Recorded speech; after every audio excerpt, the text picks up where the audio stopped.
4 வருஷம் ஆச்சு, இன்னும் நீதி கிடைக்கல.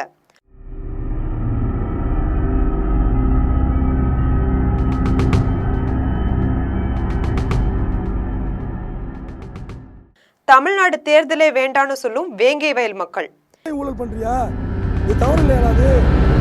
புறக்கணிக்கிற நாங்க சட்ட விரோத செயல், எங்களே பாதிக்கப்பட்டவனே அடிச்சு நொறுக்கிறது, இது மாபெரும் குற்றம். என்ன ஆச்சு வாங்க பார்க்கலாம்.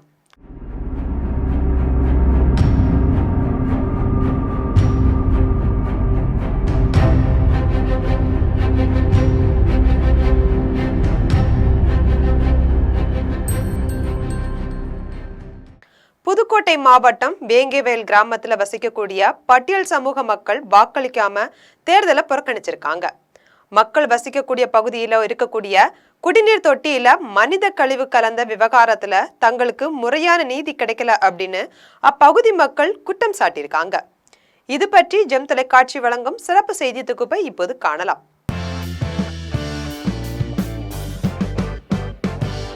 புதுக்கோட்டை அருகே இறையூர் வேங்கைவயல் கிராமத்துல கடந்த 2022ஆம் ஆண்டு டிசம்பர் 26ஆம் தேதி அந்த பகுதியில தாழ்த்தப்பட்ட மக்கள் பயன்படுத்தி வந்த குடிநீர் தொட்டியில மனித கழிவு கலக்கப்பட்டு இருப்பதா அதிர்ச்சி தகவல் ஒன்று வெளியாச்சு. நாடு முழுவதும் பெரும் அதிர்ச்சியையும் பரபரப்பையும் ஏற்படுத்திய அந்த சம்பவத்தை தமிழகத்தின் பல்வேறு அமைப்புகளும் அரசியல் கட்சிகளும் போராட்டத்துல குதிச்சாங்க. சாதிய வன்மம் நிறைந்த இந்த கொடூர சம்பவத்துல ஈடுபட்ட குற்றவாளிகளை கைது செய்ய கடும் நடவடிக்கை எடுக்கணும் அப்படின்னும் அரசியல் கட்சிகள் வலியுறுத்திட்டு வந்தாங்க. தமிழக காவல்துறை குற்றவாளிகளை கைது செய்ய முடியாம திணறிய நிலையில இந்த வழக்கு வெள்ளனூர் போலீசார்கிட்ட இருந்து சிபிசிஐடிக்கு மாற்றப்பட்டுச்சு. முன்னதா இந்த வழக்கு தொடர்பா வெள்ளனூர் காவல்துறையினர் சுமார் 75 பேரை பிடிச்சு விசாரணை நடத்தினாங்க. இருந்தாலும் இந்த வழக்கு தொடர்பா சிறப்பு புலனாய்வு குழுவும் அமைக்கப்பட்டு விசாரணை தொடர்ந்து நடைபெற்ற நிலையில வழக்குல எந்த முன்னேற்றமும் ஏற்படல. இதனை தொடர்ந்து சிபிசிஐடிக்கு விசாரணை மாற்றப்பட்டு வேங்கைவயல், இறையூர், முத்துக்காடு ஆகிய பகுதிகளில் சுமார் 150 நபர்கள்ட்ட விசாரணை நடைபெற்றது. மேலும் இந்த வழக்கு தொடர்பா அறிக்கையை அளிக்கணும் அப்படின்னு சொல்லிட்டு சென்னை உயர்நீதிமன்றமும் விசாரணை ஆணையத்தையும் ஓய்வு பெற்ற நீதிபதி தலைமையில் அமைச்சாங்க.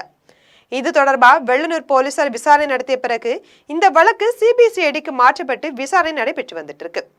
இந்த வழக்குல அறிவியல் ரீதியா ஆதாரங்கள், தடயங்களை சிபிசிஐடி போலீசார் சேகரிச்சுட்டு வராங்க.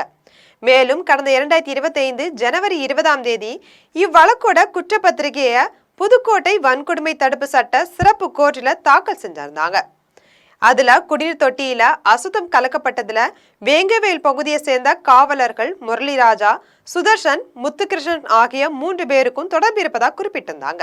மேலும் இந்த வழக்குல இருந்த வன்கொடுமை தடுப்பு சட்ட பிரிவு நீக்கம் செய்யப்பட்டுச்சு. இதையடுத்து மார்ச் 12ஆம் தேதி குற்றவியல் நடுவர் மன்றத்துல மேற்கண்ட 3 பேருக்கும் குற்றப்பத்திரிகையின் நகல் வழங்கப்பட்டு மார்ச் 20ஆம் தேதிக்கு விசாரணை ஒத்திவைக்கப்பட்டுச்சு.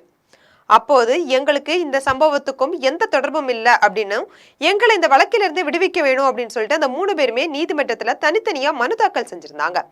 இதற்கு பதிலளிக்க சிபிசிஐடி போலீசாருக்கு உத்தரவிட்ட நீதிமன்றம் வழக்கு விசாரணைய கடந்த ஏப்ரல் 3ஆம் தேதிக்கு ஒத்தி வச்சிருந்தாங்க. இந்த வழக்குல தங்களுக்கு நீதி கிடைக்காததை கண்டித்தும் பாதிக்கப்பட்டவர்களையே குற்றவாளிகளா திமுக அரசு சித்தரிப்பதை கண்டித்தும் 2026 சட்டசபை தேர்தலில் வேங்கைவயல் பகுதி மக்கள் புறக்கணிப்பதா அறிவிச்சது தமிழகம் முழுவதும் பெரும் பரபரப்பையும் அதிர்ச்சியையும் ஏற்படுத்துச்சு. குற்றத்தில் ஈடுபட்டவங்க யாருன்னு அரசுக்கு தான் தெரியும். தவறு செய்தவங்களை தான் தண்டிக்கணும். 2024 நாடாளுமன்ற தேர்தலில் புறக்கணிப்பதா நாங்க சொன்னபோது அப்போது பேச்சுவார்த்தை நடத்தி பல்வேறு உத்தரவாதங்களையும் வழங்கினாங்க. கடைசியில தான் நாங்க வாக்கும் அளிச்சோம். இந்த நிலையில 2 ஆண்டுகள் ஆகியும் எங்களுக்கு நீதி கிடைக்கல. இதனால இந்த சட்டசபை தேர்தலை புறக்கணிச்சிருக்கோம்னு சொல்றாங்க வேங்கைவயல் மக்கள். பண்ணல. நாங்க நான் என்ன சொன்னா, அஹிம்சை முறையில் நாங்கள் போயிட்டு இருக்கோம். நாங்கள் பேனர் வைக்கல, ஒன்றும் பண்ணலை, எதுவுமே செய்யலை. இப்போ இந்த கருப்பு கொடியை வச்சு நாங்கள் எதிர்ப்பு தெரிவித்துக்கிட்டு இருக்கோம். தேர்தலை புறக்கணிச்சுக்கிட்டு இருக்கோம். பாதிக்கப்பட்டவனுக்கு நீதி கிடைக்கணும், புரியுதுங்களா? இதுக்கு முன்னாடி எங்களுக்கு பீஸ் மீட்டிங் போட்டாங்க ஒரு 15 நாளைக்கு முன்னாடி குளத்தூர் தாலுகா ஆஃபீஸில். அதுக்கு வெள்ளனூர் போலீஸ் ஸ்டேஷன்லேருந்து எங்களுக்கு சம்மனம் கொடுத்தாங்க. சம்மனம் வாங்கிக்கிட்டேன். நாங்கள் பீஸ் மீட்டுக்கு போகலை. அவங்க எங்களை நாடி வந்தாங்க. என்ன கோரிக்கையில் கேட்டாங்க. டவுன் டிஎஸ்பி வந்தாங்க, குளத்தூர் தாசில்தார் வந்தார், வெள்ளனூர் இன்ஸ்பெக்டர், எஸ்ஐ, சிஐடி எல்லாமே வந்தாங்க. எங்கள்கிட்ட கேள்வி கேட்டாங்க.